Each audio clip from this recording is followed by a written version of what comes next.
jika proses dan pengambilan putusan, catatan kecil literasi hukum 4. Jika hakim ketua bersalah, hakim anggota juga bersalah. Created by Dr. Andes Glenn Fortuna de la Fortega, SH, MM, EH, MH. Jika hakim ketua diputuskan telah melanggar etika dalam sebuah proses putusan, apakah hakim anggota akan terkena pelanggaran juga? Jika hakim ketua di Mahkamah Konstitusi MK atau hakim manapun melanggar etika, dampaknya pada hakim anggota dapat bervariasi tergantung pada sifat pelanggaran dan norma-norma internal yang berlaku di lembaga tersebut. Berikut beberapa kemungkinan konsekuensinya. Pertama, kewajiban profesional. Hakim diwajibkan untuk mematuhi kode etik dan norma-norma profesional. Jika hakim ketua melanggar kewajiban etika, dapat terjadi penyelidikan internal atau oleh Badan Etika MK. 2. Dampak pada reputasi lembaga. Pelanggaran etika oleh hakim ketua dapat merugikan reputasi secara keseluruhan. Hal ini dapat menyebabkan tekanan untuk menanggapi dengan tegas agar integritas lembaga tidak terpengaruh. 3. Tindakan disipliner.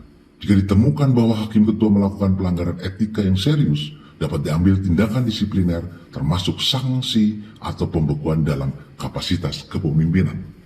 4. Pengaruh pada putusan kasus. Jika pelanggaran etika hakim ketua mempengaruhi keputusan atau proses pengadilan tertentu, dapat terjadi peninjauan ulang terhadap kasus-kasus yang terkait. 5. Pengaruh pada hakim anggota. Meskipun hakim anggota MK secara hukum memiliki tanggung jawab individu, pelanggaran etika oleh hakim ketua dapat menciptakan situasi yang menantang. Hakim anggota mungkin terpengaruh secara tidak langsung oleh konsekuensi dari pelanggaran tersebut terhadap integritas lembaga. 6. Kode etik dan tata tertib internal.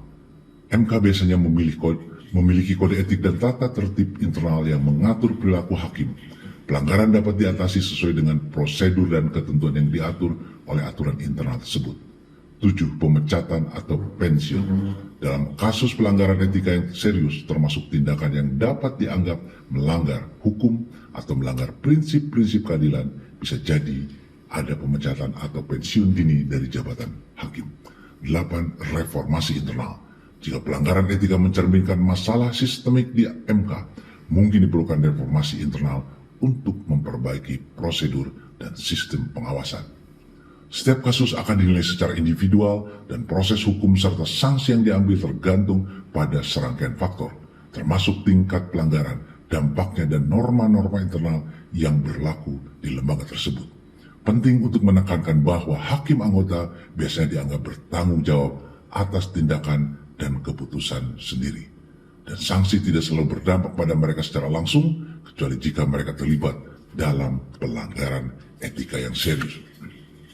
Law in Hermeneutic Mind de la Forte, Glenn Fortuna de la Fortega, Commitment Law Firm, Akta Kesepakatan Law Firm and Associate.